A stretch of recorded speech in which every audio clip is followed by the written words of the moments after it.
Hello, this is Weldon Well Armed. Today we're looking at the Llama MiniMax subcompact. According to them, this is a 3¼ inch barrel. From where I measured it, from the shortest part of the barrel to the barrel tip was exactly 3 inches. So I feel pretty good about that measurement because there's not a 1/4 inch difference between the tip of the barrel, the longest part of the barrel, and the shortest part. So it's a 3 inch barrel. It's rather short. The Llama is known for the slide being different than a 1911, and of course the frame being different.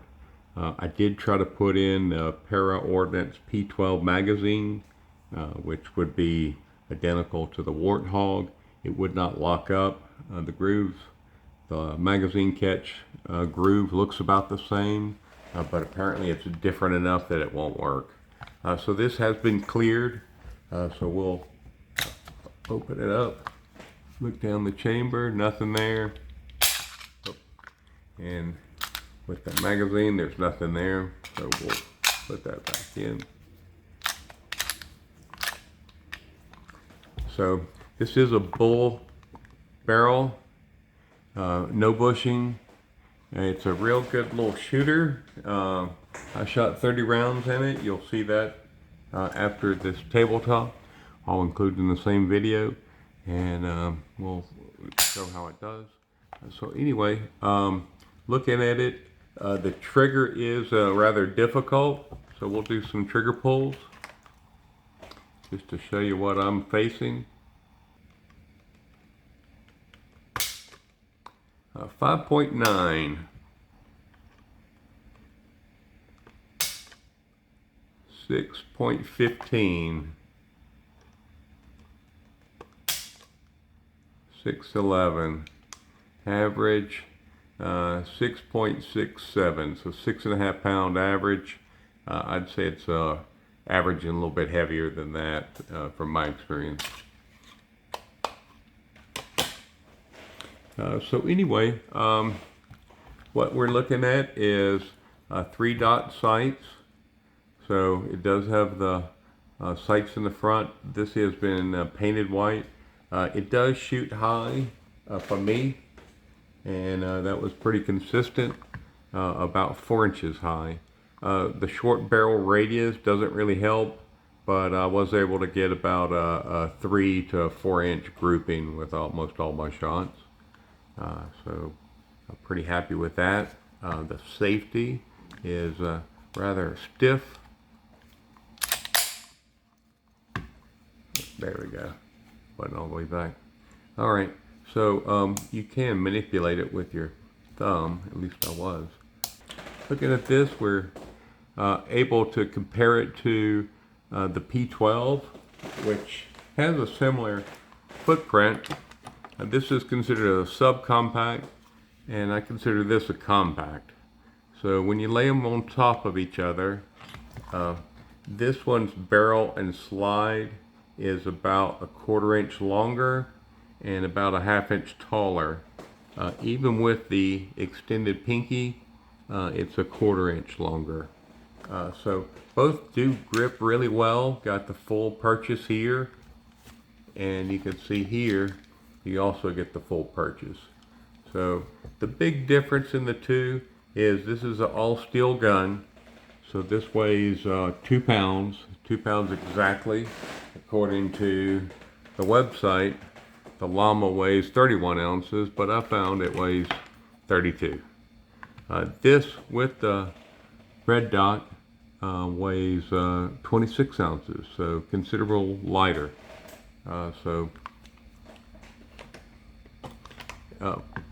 It being a heavier pistol, it does fire nicely. Recoil is pretty good, not in a bad way, real nice. It's a pleasure to shoot, unlike most subcompacts in 45, but it is a heavy little girl. So I measured the comparison on the width. This is 1/10 of an inch narrower here, and when you measure the depth of the grip, this is 0.5 thicker, and that's right below the memory, the grip safety, to exactly parallel across. So from here to here was a 1/20th of an inch smaller on this one, and width-wise, this was 1/10 of an inch. So overall circumference, this is about a 1/15th of an inch narrower. This one is much easier to cock. Of course, this does have the red dot now, so it makes it easier. As far as the resistance to cock this or pull back, this one's rather, it takes a little bit of pull, where this one is very easy. Pretty gritty on that one. Not so gritty on that. These were both well oiled when I last shot them, so that shouldn't be an issue. I would say this one, when I purchased it, pretty unbelievable price. I got it less than $300, and the market value for these is $300 to $500 used today. So I looked at Gunbroker. I saw two for sale under $500 right now, and so that's the going price. I think it's a good little pistol. Seems to be reliable. I shot 30 rounds last week. You'll see that in the follow-up of this video, in the part of this video. And I had one failure to feed, and that was on the third shot. So after that, the rest of the shots went easy, no problem. Always went back in the battery. Just that one failure to feed, it was just caught up on the ramp a little bit. So this is a kind of a gun, I'd say, that was old stock, never shot, new old stuff. So this is probably from, I'd say, 1998, 99, right before they went out of business. So overall, I like it. I just wish the trigger were better and the sights were better. So I called Hayes Custom, and they declined to work on anything. They do work on the Rock Island Armories and the Baby Rock. I think they call it the 310. So this is very similar to the Baby Rock. That would probably be the only pistol in production today that's like this. If you feel more confident in getting the gun from Spain than you do from the Philippines, then by all means get the Llama or the Para. I think the Para is a much better pistol. If you could find the WartHog, get it, but the price is pretty astounding. It does draw $900 to $1,200 every time. So that is a bit of a problem for some people, but if you're looking for a small 45, there are not many games in town. So tell me what you think. Please like and subscribe, and comment. I'll reply back, and if you got any questions, let me know. We're going to take this to the range, so stick around. Hey, this is Wilden Well Armed. I'm at Sharpshooters USA, and we're looking at the, I'm going to call it the Baby Llama. This is a double stack, 3.5 inch 45, that holds 10 rounds.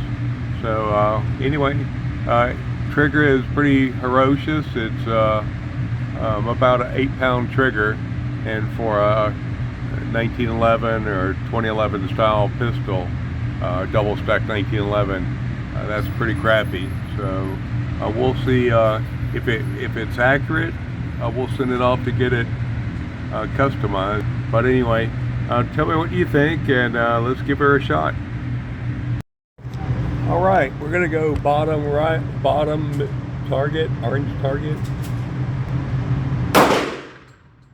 Wow, that trigger is tough.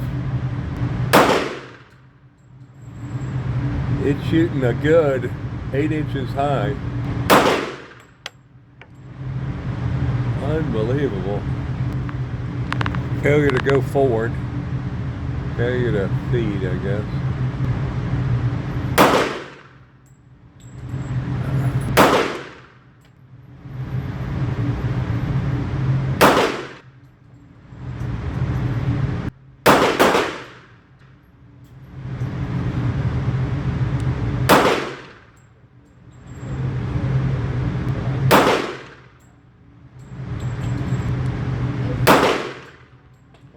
That was 10 rounds.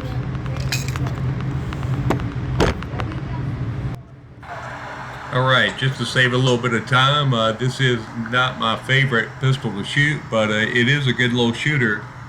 So anyway, this first range was probably 6 inches wide by 3 inches tall. Not great, but not bad for such a short radius of a pistol. I kind of like it. Looking at the second grouping, it's probably 3 inches tall, 3 inches wide, and like I said, the trigger is very difficult to pull on it. Even for an able-bodied person wouldn't like to shoot a 2011 with a trigger that's 7 or 8 pounds. So anyway, definitely need to work on the trigger. On the last grouping, you can see I dropped one low. Other than that, same grouping as up above, probably 4 inches by 4 inches. Actually, considering everything, it's not a bad shooter. In fact, I think I'd like to be able to replace all these internal parts and, maybe get where I would feel safe being able to carry this.